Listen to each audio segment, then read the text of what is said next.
इयत्ता 10वी आणि बोर्ड एक्झाम म्हणलं की प्रत्येक विद्यार्थी सिरियस होतो.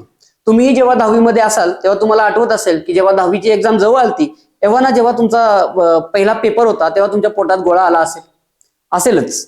आता याच पद्धतीने यावर्षी सुद्धा 10वीचा बोर्डाचा पेपर पहिला झाला. आता तुम्ही म्हणणार यात काय वेगळं नवीन, दरवर्षी 10वीची बोर्डाची परीक्षा होते, यावर्षी सुद्धा झाली, पण यावर्षी जरा काहीतरी वेगळं घडलेलं आहे. आणि त्या वेगळं जे घडलेलं आहे त्याच्याबद्दल ऍज अ टीचर म्हणून मला माझे काही प्रश्न उपस्थित करायचे आहेत. मित्रांनो, 10वीच्या पेपरला आपण शक्यतो असं इमॅजिन करतो की पहिला पेपर इंग्लिश असतो, पहिला पेपर हिंदी असतो, कधी मराठी असतो. सीबीएसईचा ह्या वर्षीचा जो 10वीचा पेपर झालेला तो 10वीचा पहिला पेपर होता मॅथ्स. रिसेंट गेल्या 10 वर्षाच्या ट्रेंडमध्ये बघितलं तर कुठे सुद्धा कधी सुद्धा 10वीचा पहिला पेपर मॅथमॅटिक्स असं बघायला मला तरी कुठे निदर्शनास आलेलं नाहीये. पण यावर्षी सीबीएसईनं काय केलं की पहिलाच पेपर ठेवला मॅथ्सचा. आता मॅथ्स म्हणलं की अजून एकदा पोटात गोळा. एकतर पहिला पेपर त्याचं वेगळं टेन्शन, त्यात पहिला पेपर तोही म्हणजे मॅथ्स. आता मॅथ्स बद्दल काही अंशतः थोडासा गैरसमज आहे आणि काही रियालिटी पण आहे. रियालिटी ही आहे की बऱ्यापैकी 60 ते 70% विद्यार्थ्यांच्या किंवा व्यक्तींच्या आयुष्यात मॅथ्स म्हणजे एक संकट असते. आणि तसंच काही 10वीच्या विद्यार्थ्यांसोबत सुद्धा होतं. यावर्षी सीबीएसईनं जो 10वीचा पेपर सेट केलता त्या सेट बद्दल थोडेसे माझे काही प्रश्न आहेत, मी तुम्हाला तुमच्यासमोर मांडू इच्छितोय. ते तुम्ही पहा आणि सीबीएसई पर्यंत आपण आवाज उठवूया सगळेजण मिळून. ओके, तर सगळ्यात पहिलं काय झालं की 10वीचा जो पेपर होता त्याचे टोटल 3 सेट होते, सेट 1, सेट 2 आणि सेट 3. त्याच्यामध्ये सेट 2 आणि सेट 3 ला काही क्वेश्चन असे होते की जे खूप जास्त डिफिकल्ट होते म्हणायला हरकत नाही. डिफिकल्ट म्हणण्यापेक्षा in the sense I can say की ते लेंदी होते. आता क्वेश्चन लेंदी करणं सीबीएसईचं हे पहिल्यांदाच होतं. आय नो दॅट गेल्या काही वर्षात जर तुम्ही ट्रेंड बघितला, ओव्हरऑल एक सीबीएसई बोर्डाचा ट्रेंड बघितला तर सीबीएसई बोर्डामध्ये खूप सारा गोंधळ उडलेला आहे. भले तिकडे एनटीए असेल, एनटीएने जेडबलई आणि नीट सारख्या परीक्षांमध्ये उडवलेला गोंधळ काही नवीन नाहीये पालकांसाठी, पण यावर्षी 10वीच्या विद्यार्थ्यांसोबत जरा थोडं तसं काही करू पाहिलेलं आहे. सगळ्यात पहिलं काय होतं की सीबीएसई दरवर्षी काय करते की एक्झामच्या 2 ते 3 महिने अगोदर त्यांच्या ऑफिशियल वेबसाईट म्हणजे www.nic.in cbse.nic.in या वेबसाईटवरती सॅम्पल पेपर्स रिलीज करते. आणि त्या सॅम्पल पेपरमध्ये त्यांचा फॉर्मॅट असतो जेणेकरून विद्यार्थ्यांना आपल्याला सर्वांनाच कळतं की कशा प्रकारे पेपर येणार आहे. आणि क्वेश्चनची लेवल सुद्धा तिथं असते की कोणत्या लेवलचे क्वेश्चन येणार आहेत आणि क्वेश्चनचे प्रकार काय असणार आहेत. ओके, तर ह्या गोष्टी बघून विद्यार्थी जास्त प्रमाणे वर्षभर त्यांनी प्रिपेअर केलेलंच असतं, पण जेव्हा सॅम्पल पेपर येतो तेव्हा प्रत्येक विद्यार्थ्याच्या आणि प्रत्येक संस्थेच्या प्रिपरेशनची डायरेक्शन थोडी चेंज होते की बाबा हा that is the sample paper, आपल्याला या पद्धतीने प्रिपेअर करायचा आहे. पण यावर्षी काय झालं मित्रांनो, बघूया. सगळ्यात पहिला जो सेट 2 आणि सेट 3 होता त्याच्यामध्ये काही क्वेश्चन होते ज्याला क्वेश्चन मार्क आपल्याला द्यायचा आहे. त्या क्वेश्चनवरती क्वेश्चन मार्क आहे माझा. ठीक आहे, आता हा जर क्वेश्चन बघितला आपण, the sum and the product of zeros of quadratic polynomial p of x are -1/3 and 2 respectively. The polynomial p of x is. आता हा क्वेश्चन किंवा ह्या प्रकारचे क्वेश्चन बऱ्याच ठिकाणी ऑलमोस्ट सॉल्व्ह करून घेतले जातात. मला त्याबद्दल प्रश्न उपस्थित करायचा नाहीये, पण ते क्वेश्चन हा जो होता त्या क्वेश्चन मध्ये जे आन्सर येतो म्हणजे ऑप्शन मध्ये जरा थोडासा प्रॉब्लेम झालेला आहे. ओके, या प्रश्नाचं जे आन्सर आहे ते मोस्ट ऑफ द स्टुडंटचं आन्सर बाळांनो जे आहे ते येणार आहे 3x² + x + 6. आता सीबीएसई 10वीचा विद्यार्थी आहे, त्याच्या डोक्यात सगळ्यात पहिला प्रश्न असा आला असेल की माझं उत्तर हे येतंय आणि ऑप्शन मध्ये हा मिळता जुळता ऑप्शन आहे, थोडंसं साइन चेंज आहे, कदाचित ऑप्शन चुकला तर नसेल ना, कारण या अगोदर तसं झालेलं आहे बरं का. या अगोदर ऑप्शन चुकलेले होते तेव्हा बोर्ड मार्क वाढवून देत असते. मग या इथं विद्यार्थ्यांना तसं वाटलं असेल क्वेश्चन ऑप्शन चुकलाय की काय, आणि ते हाच ऑप्शन टिक करून आलेत जेणेकरून की बाबा हा चुकीचा क्वेश्चन बोर्डाकडून आला असेल तर त्याचे आपल्याला बोनस मार्क्स मिळतील. पण रियालिटी अशी होती की हा क्वेश्चन थोडासा वेगळ्या पद्धतीने सॉल्व्ह करायचा होता आणि याचं रिअल उत्तर जे आहे ते ऑप्शन डी होतं. ठीक आहे, तर मला इथं प्रश्न असा उपस्थित करायचा आहे, तुम्ही या प्रकारचे क्वेश्चन पेपर अशा प्रकारचा क्वेश्चन जो आहे तो तुमच्या सॅम्पल पेपर्स मध्ये टाकला होता का? एव्हा तुम्ही जो एनसीईआरटी तुमचे टेक्स्टबुक आहे त्या टेक्स्टबुक मध्ये कुठेही अशा प्रकारचे क्वेश्चन जास्त आढळून येत नाहीयेत. क्वेश्चन आहे पॉलिनॉमियलचा, क्वेश्चन आहे पॉलिनॉमियल्स धडा आहे, आय नो दॅट, बट जी क्वेश्चनची जी डिफिकल्टी लेवल आहे, डिफिकल्ट लेवल एक वेगळी गोष्ट आहे. ओके, आणि ट्रिक्स एक वेगळी गोष्ट आहे. आता ट्रिक्स काही विद्यार्थ्यांचं काही पालकांचं असं म्हणणं असेल विद्यार्थ्यांना एवढं कळायला पाहिजे. हो, कळायला पाहिजे, पण त्यांचे प्रिपरेशन त्या पद्धतीने व्हायला पाहिजे ना. तुम्ही पहिल्यांदा त्या पद्धतीचे म्हणजे त्यांना डाटा त्या पद्धतीचा प्रोव्हाइड केला पाहिजे. ठीक आहे, तर यानंतर जर बघितलं second question, find two consecutive negative integers sum of who square is 481. Okay, आता इंटिजर चॅप्टर सुद्धा आहे सिलेबस मध्ये, माहित आहे, पण निगेटिव्ह इंटिजरचं मला तरी कुठे एकही न्यूमेरिकल दिसलेलं नाहीये एनसीआरटी मध्ये, है ना. पॉझिटिव्ह पॉझिटिव्ह इंटिजर आहे, पॉझिटिव्ह इंटिजर अवेलेबल आहे, पण निगेटिव्ह इंटिजरचा क्वेश्चन नाहीये.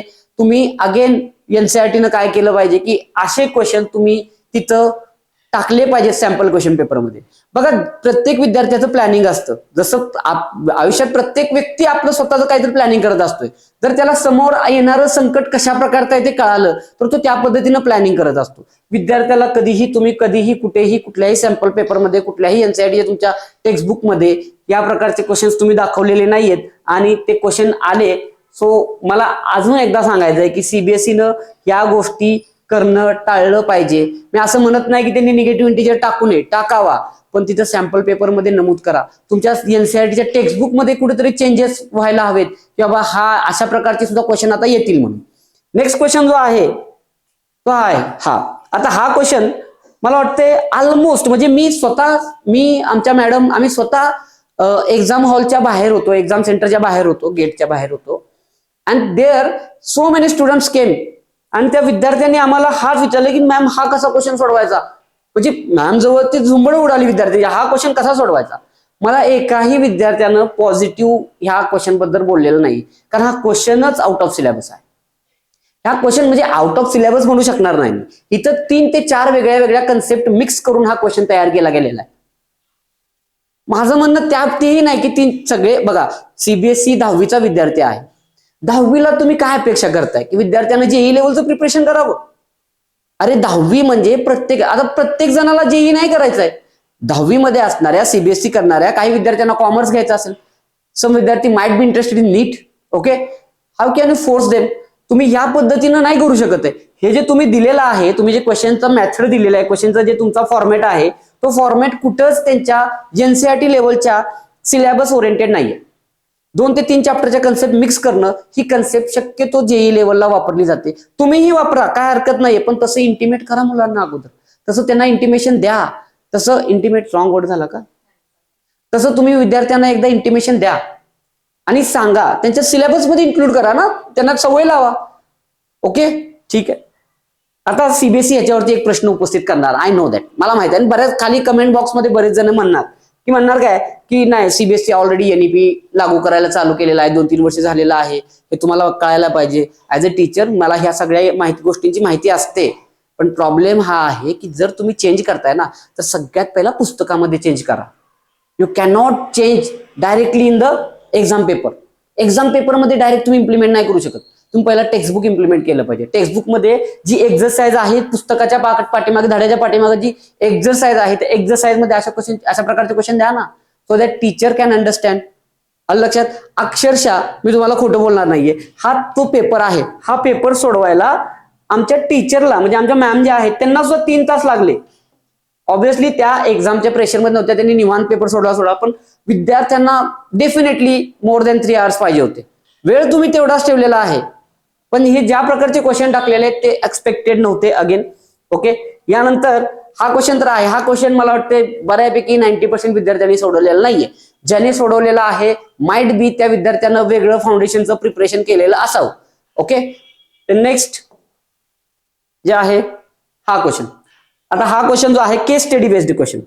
ओके, केस स्टडी गेल्या काही वर्षापासून केस स्टडी बेस्ड क्वेश्चन येतो. केस स्टडी क्वेश्चन म्हणजे काय, एक प्रकारची तुम्हाला सिच्युएशन दिली जाते आणि तुम्हाला तिथे विचार करायला असतो. इथं कुठलाही तुम्हाला एक डायरेक्टली क्वेश्चन विचारला जात नाही, सिच्युएशन दिली जाते. पण यात सुद्धा हे जे आहे, a group of friends wanted to play cards with 2 identical packs together.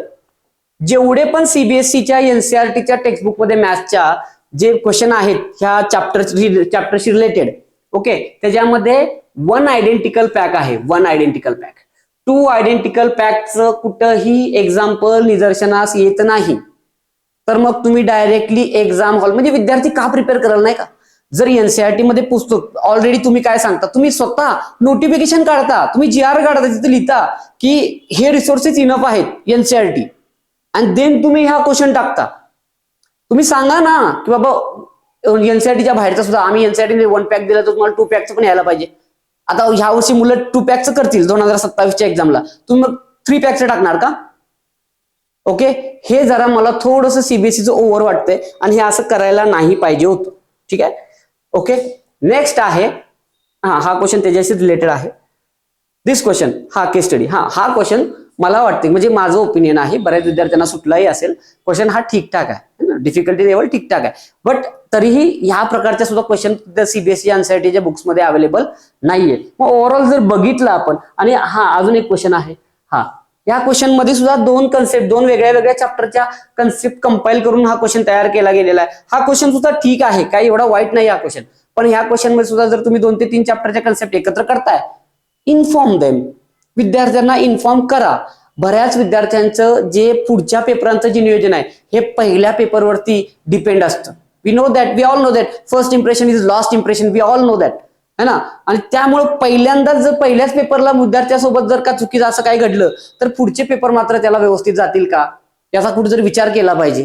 ठीक आहे. आणि ओव्हरऑल जर बघितलं की मला हेच म्हणायचं आहे सीबीएसईला, एक माझे 3 ते 4 सजेशन आहेत.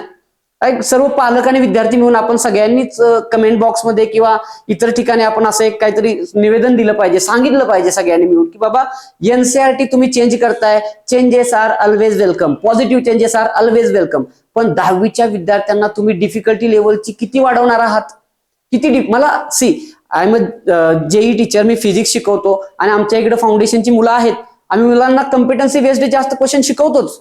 9वीच्या विद्यार्थ्याला आमच्या इकडे 11वीचे सुद्धा क्वेश्चन सुटतात, पण प्रत्येक विद्यार्थ्याला जेई करायचं नसतं ना यार. काही विद्यार्थ्याला आर्टला जायचं असेल, सीबीएसईला 10वीला येतो, त्याला 10वीतच डिसाईड करायचं का की जेई करायचं का नीट करायचं आहे, किंवा मग तुम्ही असं कुठेतरी एक नरेटिव्ह पसरवताय का की if you want to do JW NEET you must have to take an admission in CBSE schools, असं आहे का?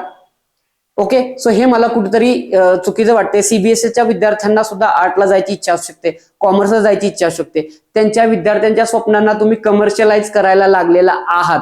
आणि हे जे गोंधळ झालेला आहे ते गेल्या 2-3 वर्षापासून नीट जेई मध्ये होत होता, पण आता सीबीएसई 10वीला सुद्धा तुम्ही सोडलेलं नाहीये.